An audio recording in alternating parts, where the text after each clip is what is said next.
Hey guys, this is Matt from Dinosaur Pile Up, and you're listening to the Blues Hockey Podcast.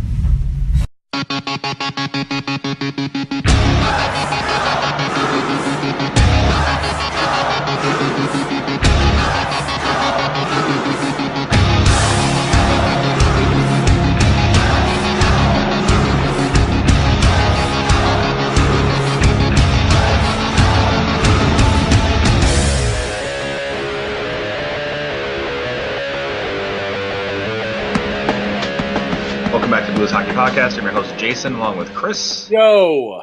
And another week in Blues Hockey is done, and we're through Game 7, and I think that's finally where we finally see the first complete game the Blues have played all season. So I would say so. It was a long way to get there, but they finally put a game together that looked like what we were expecting this team to look like. I think a lot of comments this week from Blues fans, and I think even Blues players, it seemed like that enough is enough, and it's time for the team to kind of strap up and play a 200-foot game, 60-minute effort, whatever. The usual talking points for the St. Louis Blues that we've heard throughout the years. You know what we didn't hear, thank God, was take your foot off the gas. Because yeah, I haven't heard that I yet. would have flown to Montreal and hurt someone. Yeah, so Montreal being hopefully the bottom point already for the year. Let's hope that's the bottom point. Everything's on the way up from here. I can't imagine anything being worse than that game. Yeah, it was a game where I know it's early.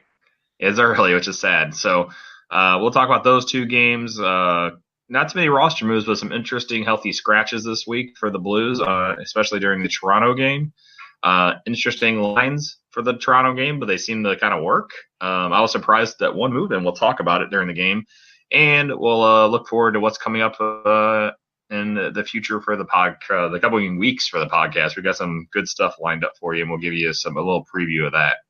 So not too much Blues news this week. No real transactions going up and down. No signings, trades, or minor league moves.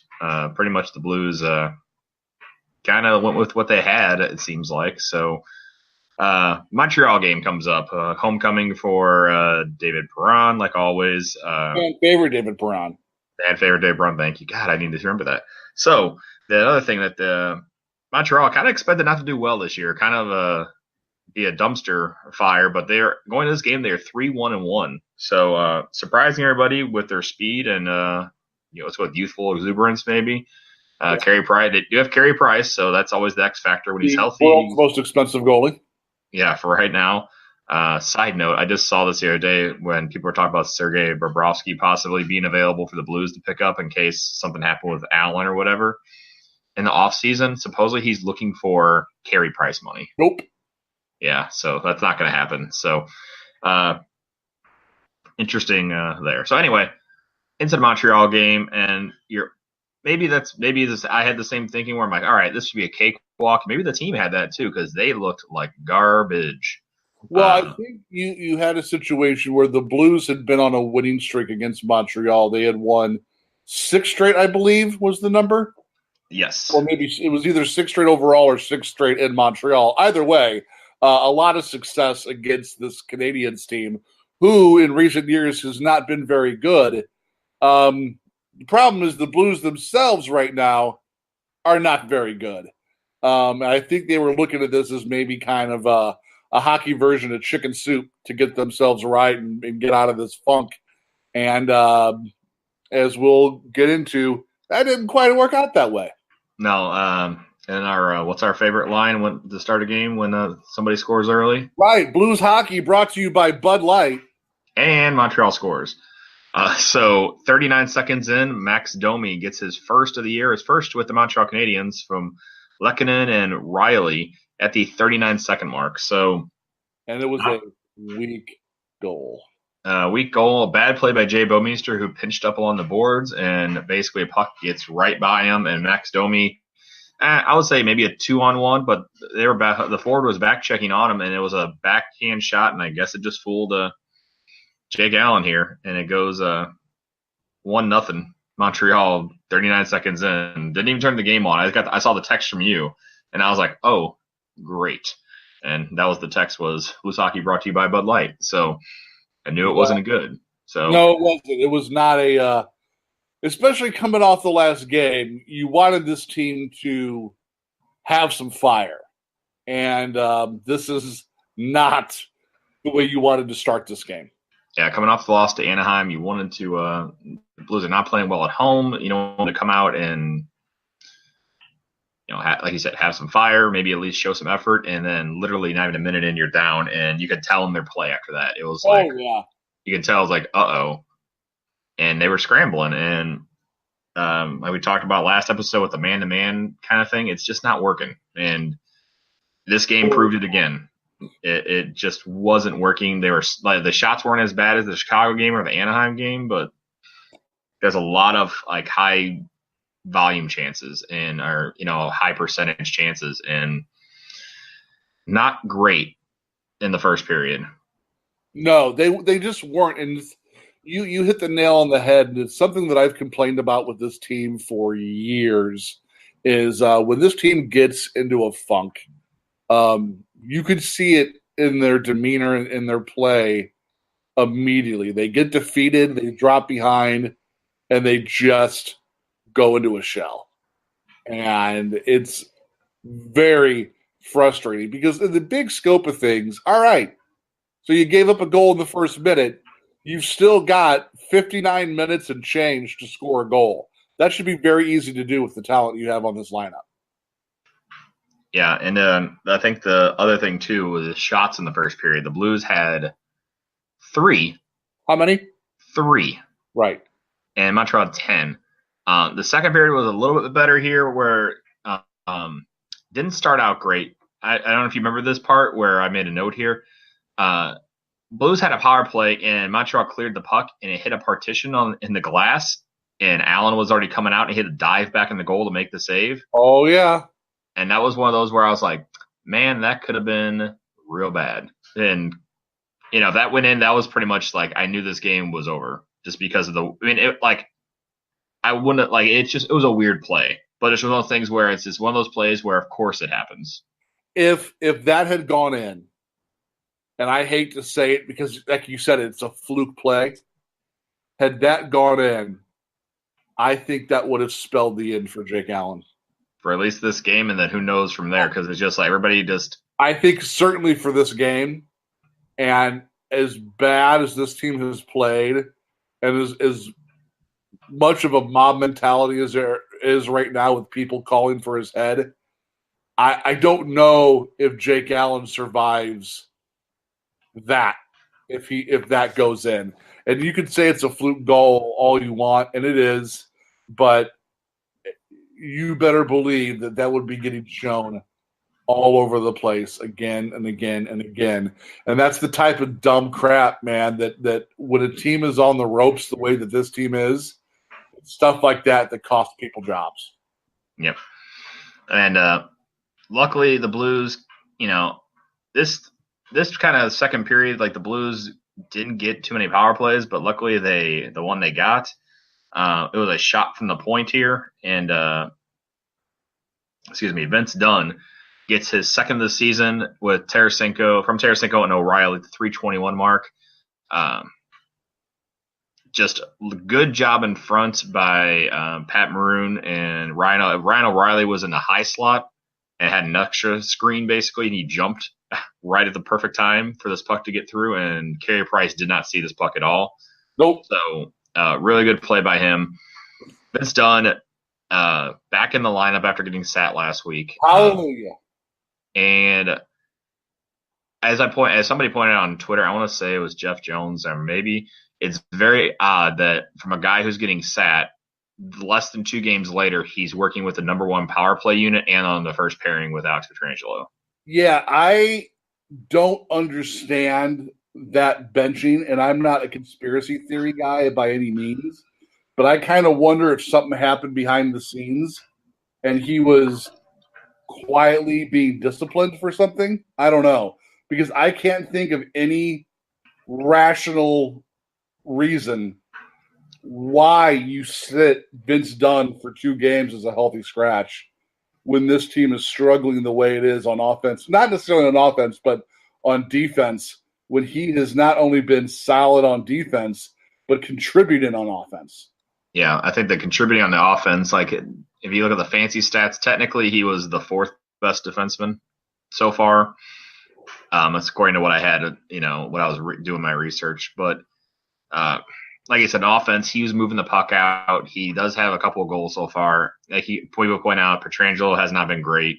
As we could point out later in this game, Colton Parayko is not great, and Jay Bouwmeester continues to slide and not look great. With 2 penalties this game, continues to just not be. And also during this game, got moved to the first pairing, and Vince Dunn got taken off the first pairing, which once again don't understand it.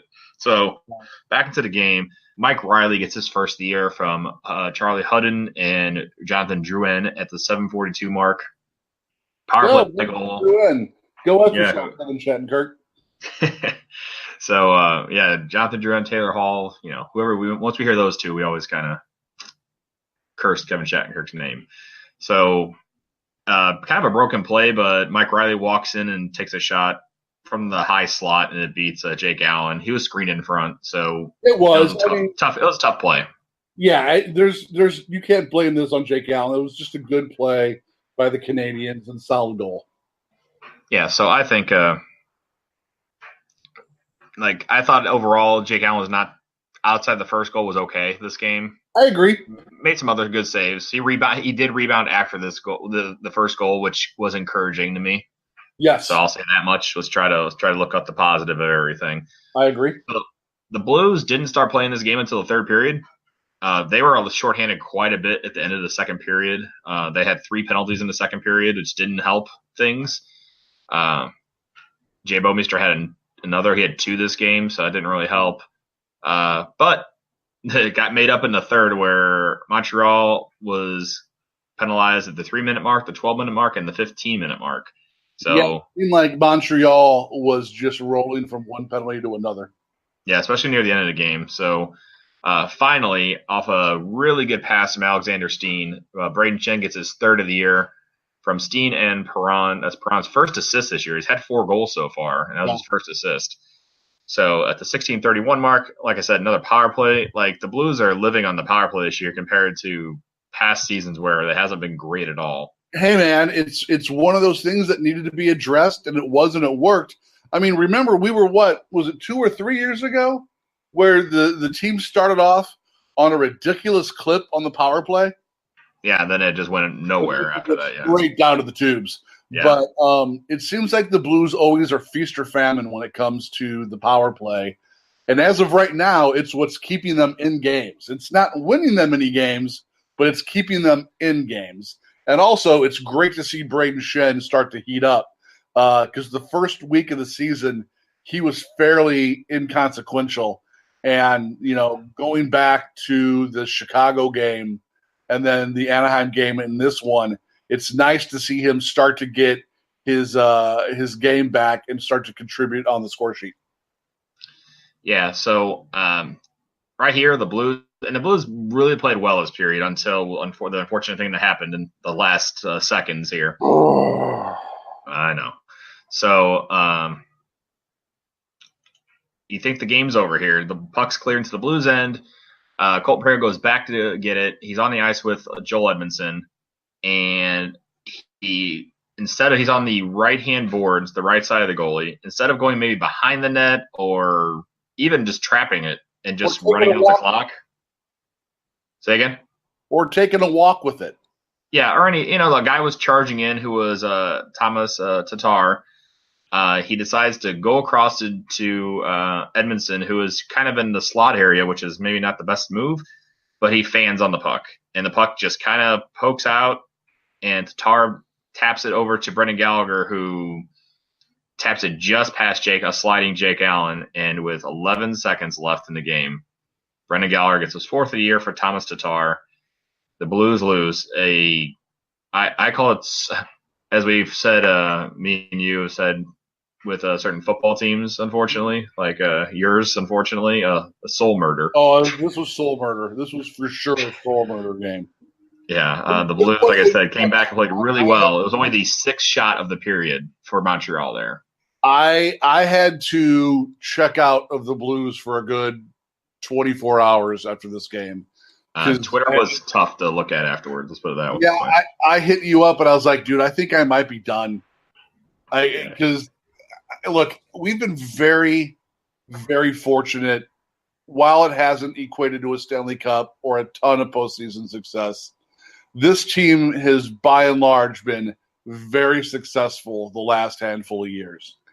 And I get that we're never going to stay top of the mountain, but for a team to be this expensive and have this much talent on it, to be losing games the way they're losing games has just been, frankly, really, really difficult to watch game in, game out.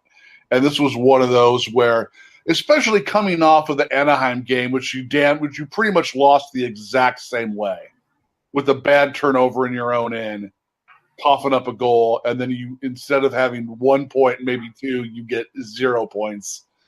To have that happen back-to-back games, and to have it this way where it was with less than 10 seconds left, you just lost a game to Chicago with 9 seconds left in overtime.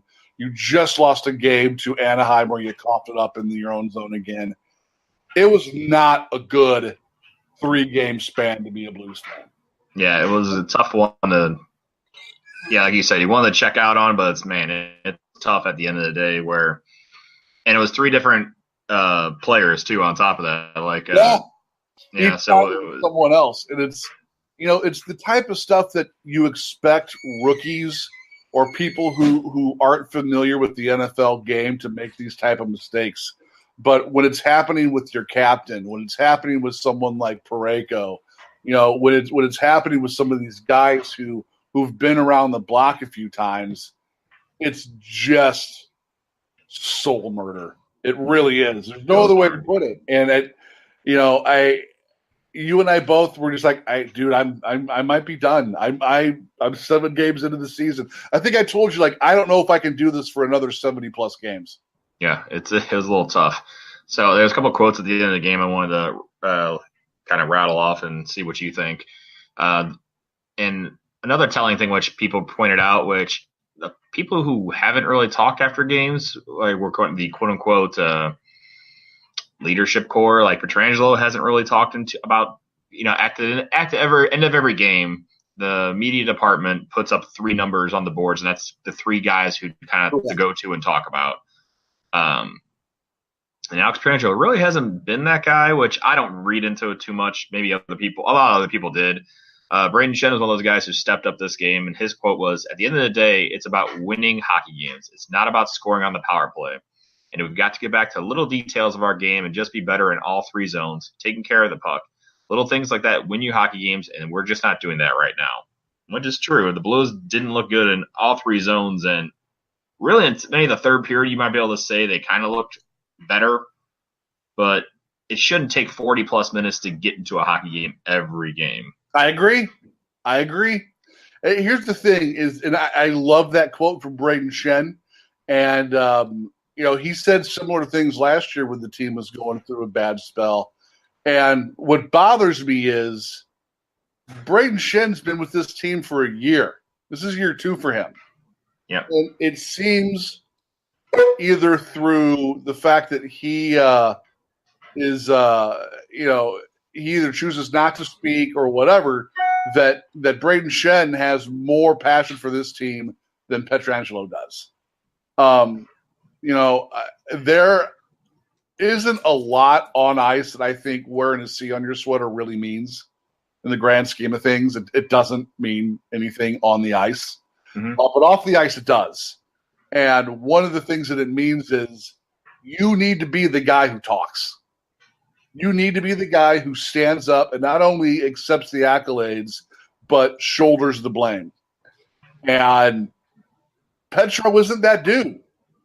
He's not. And when he does talk, it comes off very hollow. It's one of my biggest complaints with him. And there's a lot of them right now because I don't think he's playing exceptionally well. But I love that Braden Shen said that. And that's the truth. I wish we heard more of that from this team. And I wish we would see more of that from this team. Because at the end of the day, man, talk is cheap, and Braden's right. Like, it's about winning games. It just is. It's about points on the board. Yeah, so it's so this game happens, like we said, soul murder, soul crushing defeat, and then you get to go play the highest scoring team in NHL, who just got shut out, and it was just all the recipe for bad things. Oh, like you're having a bet, you're in a bad stretch. The highest scoring team who just got shut out, who probably on their home ice, who will be out flying on a Saturday night game that's on Hockey Night in Canada. Yep. Which, the Canadian players are a huge deal to be on that. I didn't mention this on the last game, but this is the first game Robert Thomas was sat this game, and Zach Sanford was inserted into the fourth line center role. Right. And I think he did fine. For minutes he had. So he's back after, he got sent down due to, unfortunately, his camp. His father passed away, so he didn't get a long camp. So he was sent down to San Antonio, got called back up, and inserted into the fourth line role. Did pretty well. Obviously nothing to write home about. So the Blues are going to do whatever they can now to throw stuff on the wall and see if it sticks time now for Mike Yeo, I think. You mentioned to me on Friday that Toronto was a must-win game. And I remember replying back to you like, yeah, nothing like having a must-win game on the road against the highest scoring team in the league. And that was not only what I said, that was a quote from Joel Edmondson. Yeah. Which is, to me, a little interesting that, that he's basically saying, okay, well, we need to have a must-win game 7. Yeah. Into an 82. Well, not wrong, though.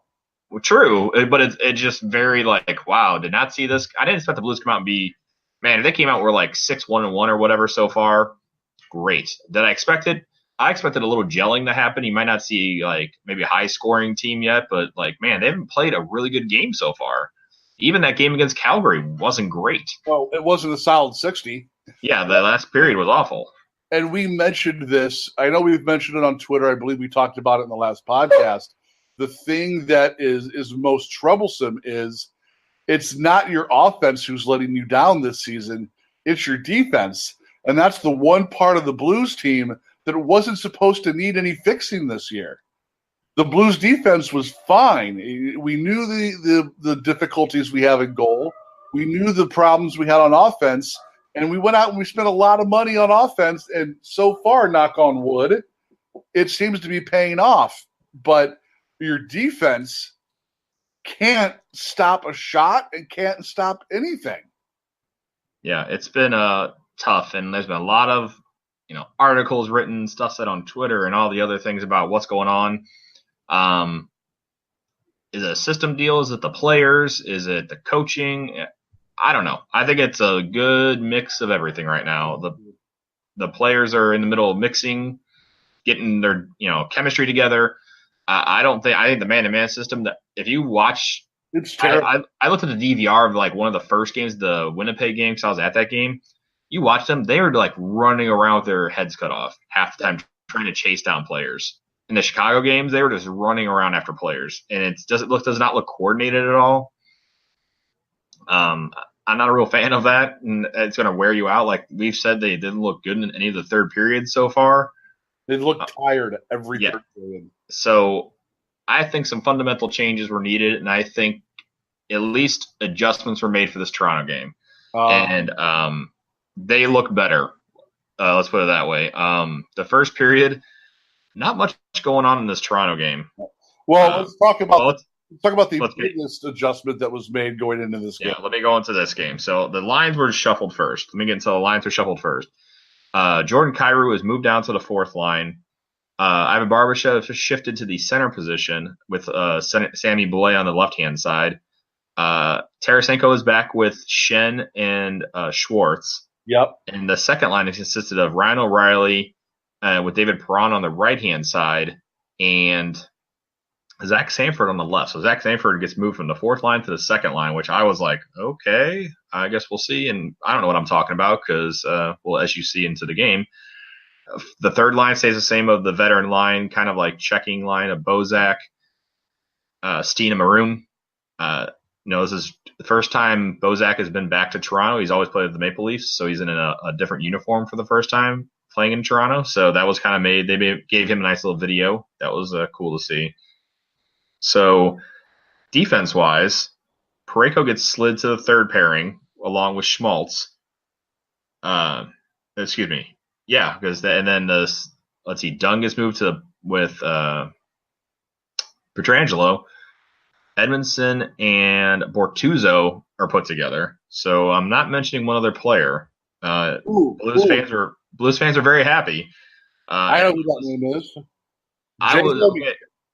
Correct. I was extremely shocked this happened due to Mike Yeo, Blues always stick with their veterans type thing. And he's been the guy who's, mind you, the defense hasn't been great, but he's not been great. And he was sat a healthy scratch. And he said during the media scrum, this is the first time in his career he's been a healthy scratch. Well, look, I like Jay Bouwmeester. It's been no secret. You and I have been supporters of his. But we're also not blind, too. Yeah, man. It's not been a good start of the year for Jay Bouwmeester. And I really think that after he lost the Ironman streak, I think all of these miles are catching up to Jay Bouwmeester. He just looks slow, and he's constantly getting turned around. And it sucks, man, because you know that he's still good. You know he is. But, man, he's not a top-line guy anymore. He's not. I really thought you would see him move down in the lineup. I didn't think that you would see him taken out. But, and we'll get into it, the way this team played in this game, I think Jay Bouwmeester better get himself a real comfortable pair of dress slacks and shoes, because I don't see him getting back into the game if they continue to play this well. Yeah, he is sad. And I went back and forth with a couple people on Twitter saying, I think he can be effective with the proper amount of minutes and the situations used still. I truly do think he still can be. I do too. But the way the team played, you got to go with the way the team's playing and, right now, the guys that are out there. If they're playing great, then if somebody gets hurt, he gets inserted or something happens or whatever, But for right now, like you said, I think he's going to have to get a real comfy seat up in the press box for a while. Uh-huh. So, like I said, I was getting the first period in a pretty kind of not boring, but very defensive first period. The Blues were all over Toronto. And Toronto's a very fast team, as Jonathan Tavares and Mitch Marner, Austin Matthews. The list goes on and on of really good players that they have at forward, and they held them to 4 shots in the first period. We only had 6, but still held on to 4 shots is telling. The second period, the Blues got some offensive pressure finally, and Robert Bortuzzo gets his first of the year from David Perron at the 4:45 mark.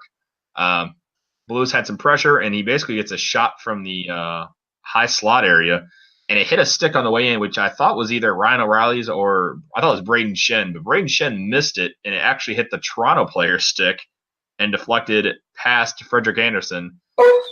And Robert Bortuzzo gets his first of the year, like I said. So he's very excited about that goal. I know, that sounds like it.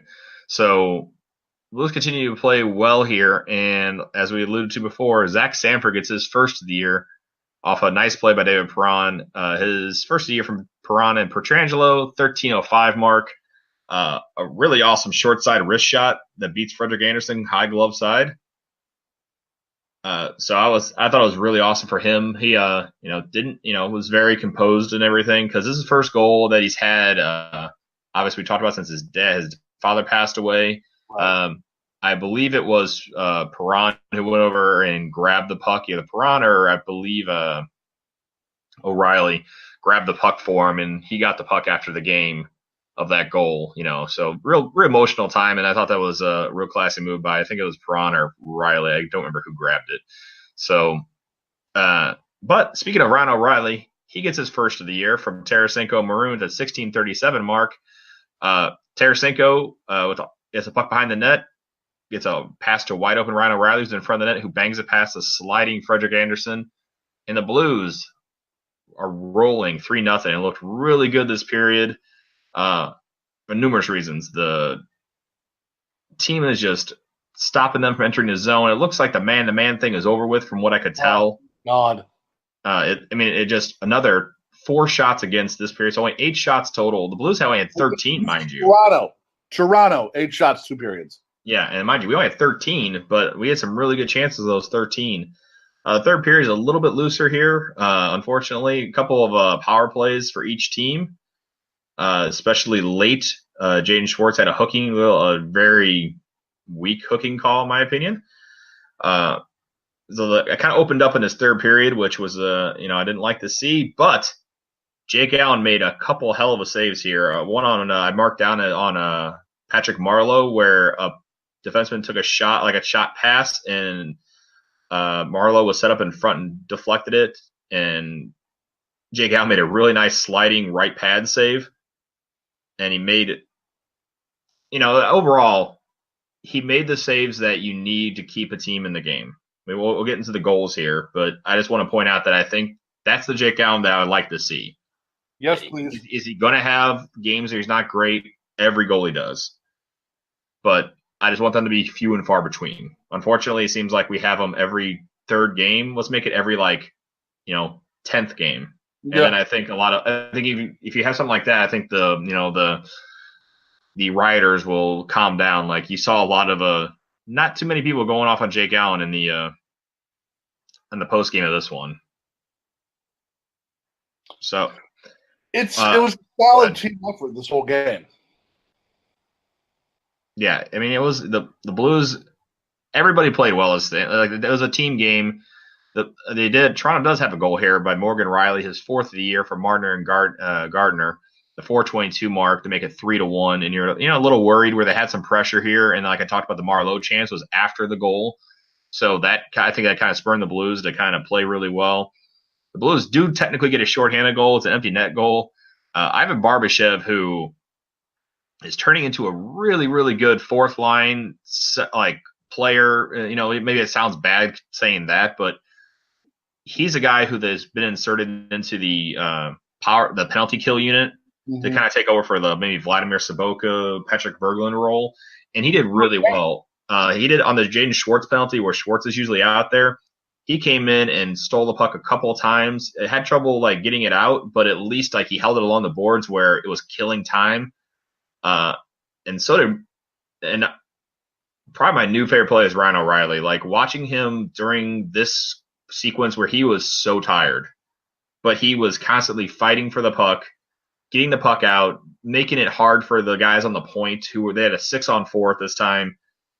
And they never really got a really good shot during this time period, this penalty that Jaden Schwartz had at the 16:35 mark. Ivan Barbashev's there to clear it out and get his first of the year, a shorthanded empty net goal from O'Reilly at the 18:17 mark, and the Blues wrap up a 4-1 win, quote-unquote must-win game, and they pull it out, and I would say almost convincing fashion.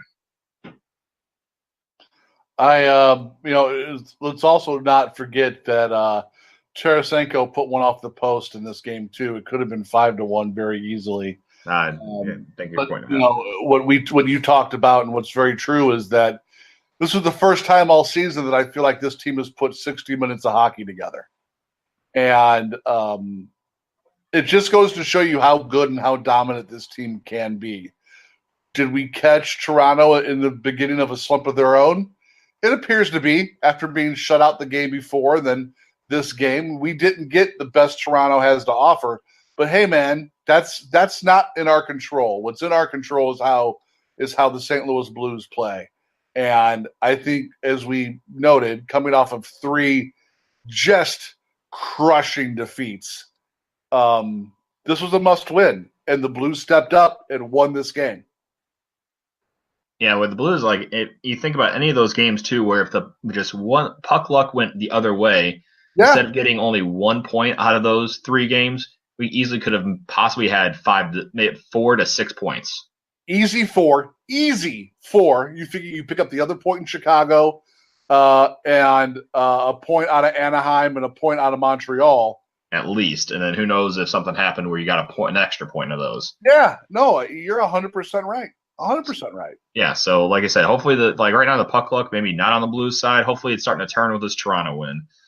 So the road trip is going to wrap up here and not get any easier, unfortunately. On Monday they play Winnipeg at Winnipeg, which is one of the probably, I would say, one of the hardest buildings to win in right now. Yeah. And then after that, they come home for 2 games this week. Chris will be going to one of those games, at least if I'm correct. I'll be there Saturday night against the Chicago Blackhawks. But before that, they do play the Columbus Blue Jackets. So Chicago is doing really well so far this year. As of this time, they're 4-1-2. Winnipeg is doing very well. They start off kind of slow, but they're a 5-2-1. So it's going to be tough for the Blues to get in there. The Blues, we're near the last in the league, but there's a lot of teams that are expected to do well or struggling so far. The Blues are 2-3-2 at this moment. A team that a lot of people expect to do really well in the Pacific. We kind of didn't think so. Los Angeles is struggling. The worst goal differential in the West so far. They're 2-5-1. Yeah, I mean, look, I think we all kind of knew that it was going to be jackpot or bust for the Kings. For example, they've come on and won a couple so far. They won 3 in a row. They're 1-4 for a while. Yeah. So a lot of teams are finding their way. San Jose expected to be a gangbusters. They're 4-3-1. Anaheim. There's a lot of surprising teams so far, like Vancouver and Anaheim are tops of the Pacific so far. Colorado, I did not expect to be that good. They're 5-1-2. Nashville is still dominating so far. We expect them to do well at 7-1. But didn't I read yesterday that Pekka Rennie is out for the extended period of time now? Yeah, concussion symptoms, and Yuri Saros had to step in. So we'll see. He's expected to be their goalie of the future. So let's see if he can come in and do well. So interesting. So who knows what they'll be? Winnipeg might be on they seem to do really well or not great. It seems like they got shut out against Nashville, and then they got had a really good win the other night. But then they had a really bad game with only 1 goals against, and they had 5 goals against. So I think it was Buffalo they played, I want to say. But a lot of teams are finding their way so far. The point is, be in position to make the playoffs around March and get in. And then hopefully you're on the upswing around March. That's all that matters at this point. Agreed. So, excuse me. So we talked about the games this week. So let's talk about what we coming up on the podcast in the next couple weeks. So a couple weeks to months, hopefully. So next week we got an interesting podcast that we're going to do. So Chris is going to the game Saturday, like we're talking about. So then when we record next week, we have a friend. Chris has a friend who is coming over from England. Where in England exactly? From Yorkshire, up in northern England. So he's going to be his first ever hockey game, correct? He's literally getting off the plane, and we're jumping in my car and going down to Enterprise Center for Blues Blackhawks. So that's going to be interesting to for him to see. So he's going to come on next week and talk about his experience at the hockey game, being the first ever kind of hockey game he's done to. Maybe we're going to talk about the comparison. I'm assuming, and then of course his generalities, that he's probably a big soccer fan. He is a huge MLS fan. I'm sorry, not MLS fan, but Premier League fan. But he's a sports guy. He pays attention to the NFL. He does pay attention to the hockey scores because we'll talk about the Blues.